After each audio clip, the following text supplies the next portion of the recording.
इस वक्त दुनिया के कई मुल्कों की तरह बांग्लादेश और इंडिया को भी एक ही तरह के चैलेंजेस का सामना है। खास तौर पर रूस और यूक्रेन जंग और कोविड फैक्टर की वजह से जो ग्लोबल लेवल पर चेंजेस आई हैं, इन्होंने 3 बड़े मसले दुनिया के लिए पैदा कर दिए हैं।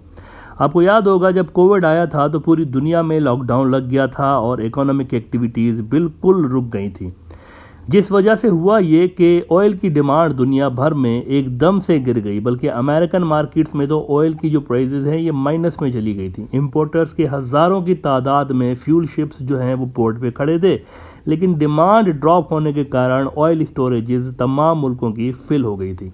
फ्यूल इंपोर्टिंग कंपनीज जो हैं वो उन जहाज़ों का किराया भी इतने अरसे तक भरती रहीं जो कि वहाँ पर पोर्ट पे खड़े रहे। दूसरा बड़ा मसला ये पेश आया कि एकदम से इंडस्ट्रीज़ बंद होने की वजह से बिजली की डिमांड फिर सडनली गिर गई थी दुनिया भर में।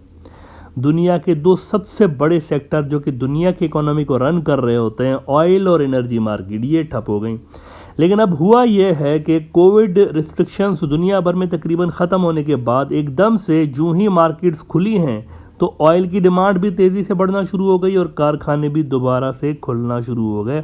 इस वजह से फिर बिजली की डिमांड दोबारा ऊपर जा चुकी है। नाउ ऐसे में दुनिया के अक्सर मुल्क इंक्लूडिंग इंडिया और बांग्लादेश और पाकिस्तान बड़ी मुश्किल फेस कर रहे थे ऑयल और एनर्जी सेक्टर्स को मैनेज करने के हवाले से। लेकिन अभी ये मसले चल ही रहे थे कि आपने देखा कि यूक्रेन में जंग छिड़ गई और रूस जो कि यूरोप जैसे दुनिया के इतने इंपॉर्टेंट और इतने बड़े इलाके का सबसे बड़ा फ्यूल सप्लायर था, इन्होंने यूरोप की गैस, यूरोप का फ्यूल ही रोक लिया। एज अ रिजल्ट दोबारा से यूरोपियंस जो हैं ये आलमी मार्केट में जाकर फ्यूल ढूंढने लगे और वहाँ से बड़ी तादाद में फ्यूल लेकर अपनी जो स्टोरेजेस हैं वहाँ पर वो फिल करने लगे, क्योंकि अनसर्टेनिटी यूरोप के ऊपर उसके बादल मंडलाने लगे कि ना जाने कल क्या होगा। इससे एक बार फिर ग्लोबल मार्केट में एक पैनिक फैल गया और मार्केट ऑयल की जो है वो डिस्टेबलाइज होने लगी।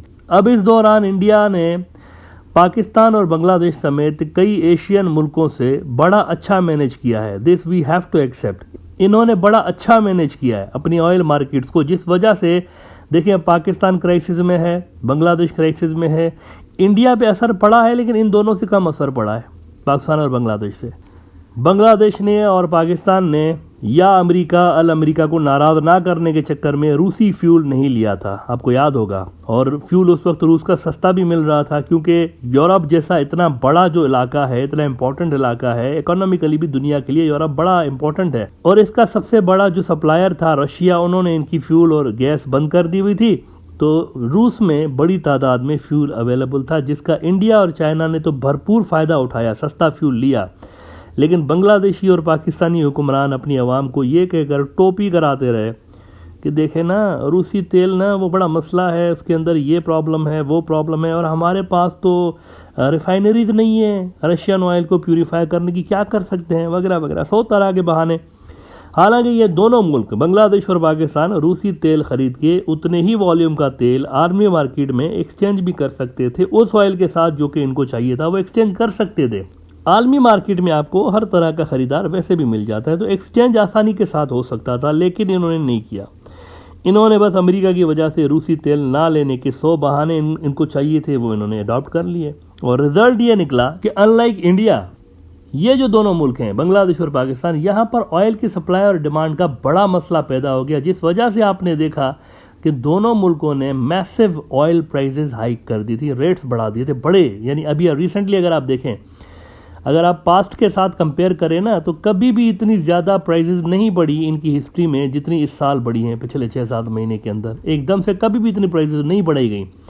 दूसरा मसला फिर बिजली का पैदा हुआ इन तीनों मुल्कों में, इंडिया, पाकिस्तान और बांग्लादेश के अंदर भी कोविड के बाद मार्केट्स और इंडस्ट्रीज़ खुलने की वजह से बिजली की डिमांड बढ़ती चली गई, लेकिन फ्यूल चूँकि ये कम इम्पोर्ट कर रहे थे, प्राइसेस बढ़ गई थी और अवेलेबिलिटी का मसला था, तो ये कम फ्यूल इंपोर्ट कर रहे थे। इस वजह से फिर फ्यूल से, तेल से बनने वाली जो बिजली है उसका वॉल्यूम ज़ाहिर है कम हुआ है, और इस वजह से एनर्जी सेक्टर पर असर पड़ा है और एनर्जी क्राइसिस आपको पाकिस्तान और बांग्लादेश में नज़र आए। इंडिया के अंदर उस लेवल के एनर्जी क्राइसिस पैदा नहीं हुए, ये इंपॉर्टेंट बात है। बिकॉज इंडिया जो है ना, दे हैड इनफ फ्यूल, उनके पास इनफ था, उन्होंने अपनी डिमांड को मेंटेन किए रखा समहाउ। अमेरिका का दबाव इंडिया के ऊपर भी था इस हवाले से, लेकिन इंडिया अगर बांग्लादेश और पाकिस्तान की तरह धमकियों में आ जाता इस मामले पर, तो मोदी सरकार को मालूम था कि उनकी इकोनॉमी की वाट लग जानी है, पैसे उनके पास होंगे नहीं, और रीज़न वो बड़ा सिंपल देते थे अमेरिका को। देखिए, मैनेज करना आसान था, लेकिन पाकिस्तान और बांग्लादेश नहीं कर सके, इंडियन डिप्लोमेट्स कर गए। वो सिर्फ ये कहते थे इंडियंस इनको, अमेरिकन को, कि look, yes we are your allies but even Europeans are also buying Russian fuel. उनको तो आप कुछ नहीं कह रहे, हमको क्यों आप दबाव डाल रहे हैं। इसीलिए देखिए, मैं कभी कभी जयशंकर की तारीफ कर रहा होता हूँ। जयशंकर जो है ना, बड़ा बेहतर तरीके से ही managed US pressure on these issues. रूस से तेल लेने के हवाले से वो खुल के यूरोपियन और अमेरिकन मीडिया में भी वो इंटरव्यूज़ देता रहता था कि हमें नीड है भाई, हमारी ऑयल मार्केट्स जो है वो दुनिया की क्रैश हो रही है, हमें ऑयल आलमी मार्केट्स में मिलने का मसला हो रहा है, रशिया का मिल रहा है तो हम लेंगे। खुल के, मतलब वो डायरेक्ट बात कर रहा होता था कि देखें ये इश्यूज़ हमारे इकोनॉमी के साथ हो जाएंगे अगर हम नहीं लेंगे तो। लेकिन पाकिस्तानी और बांग्लादेशी डिप्लोमेट्स ऐसा करने में नाकाम रहे, या उनको ऐसा करने नहीं दिया गया। इसका रिजल्ट फिर ये निकला कि दोनों मुल्कों के अवाम को फिर महंगा ऑयल लेना और ये सारी चीज़ें उनको फेस करना पड़ रही हैं अभी तक। अब तीसरा जो बड़ा मसला तीनों मुल्कों को फेस करना पड़ा है, जिससे पाकिस्तानियों को सबसे ज़्यादा नुकसान हुआ है, वो है इनके गिरते हुए फॉरेन रिजर्व्स। तीनों मुल्कों में यही हो रहा है। देखिए, इंडिया का मैं आपको बता दूं, इंडिया भी इसमें अभी तक वो इस प्रॉब्लम को सॉल्व नहीं कर पाए। अक्टूबर 2021 से इंडिया के फॉरेन रिजर्व्स में $92 बिलियन से ज़्यादा की कमी हो चुकी है एक साल के अंदर अंदर।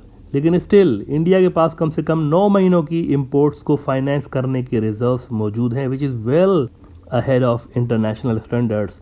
इसी तरह बांग्लादेश के पास उनके रिजर्व्स भी गिरे हैं, पिछले एक साल के अंदर गिरे हैं उनके रिजर्व्स। लेकिन फिर भी बांग्लादेश के पास 6 महीने की इंपोर्ट्स के लिए फॉरेन रिजर्व्स मौजूद हैं, और ये भी इंटरनेशनल स्टैंडर्ड से बहुत ज़्यादा हैं। लेकिन पाकिस्तान का हाल थोड़ा ख़राब है। पाकिस्तान के 7 अरब कुछ डॉलर्स के फॉरेन रिजर्व्स हैं, विच इज़ वॉरिंग।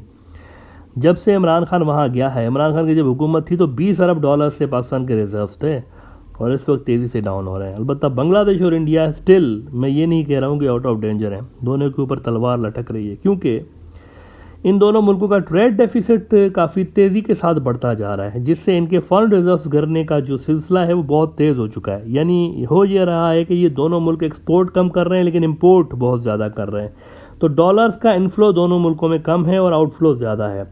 ये ट्रेड डेफिसिट फिर इनका सबसे बड़ा कंसर्न इस वक्त बन चुका है। असल में कोविड ने और अनस्टेबल ऑयल मार्केट ने ग्लोबल सप्लाई चेन डिस्टर्ब करके रखी हुई है, और कई मुल्क जो है वो अपनी सप्लाई चेन को दोबारा ट्रैक पे लाने की कोशिश कर रहे हैं। पाकिस्तान, बांग्लादेश और इंडिया को पहले अपने ट्रेड डेफिसिट को सबसे पहले कंट्रोल करना पड़ेगा to stabilise their foreign reserves. IMF या किसी बड़े इदारे से लोन लेना जो है ना, ये शॉर्ट टर्म सोल्यूशन है। पाकिस्तान और बांग्लादेश शॉर्ट टर्म सोल्यूशन ढूंढ रहे हैं। दोनों ने IMF को अप्रोच किया हुआ है। बांग्लादेश जो है वो 4 पॉइंट समथिंग बिलियन डॉलर्स ले रहा है, पाकिस्तान 1-2 अरब डॉलर्स ले रहा है IMF से। This want help. आप अभी लेंगे, कुछ अरसे के बाद आपका यही ख़त्म हो जाएंगे और आप दोबारा दूसरा लोन लेंगे। सबसे जो ज़रूरी चीज़ है वो इस ट्रेड डेफिसिट को ख़त्म करना है, जिस वजह से आपके डॉलर्स के इनफ्लो और आउटफ्लो में प्रॉब्लम है।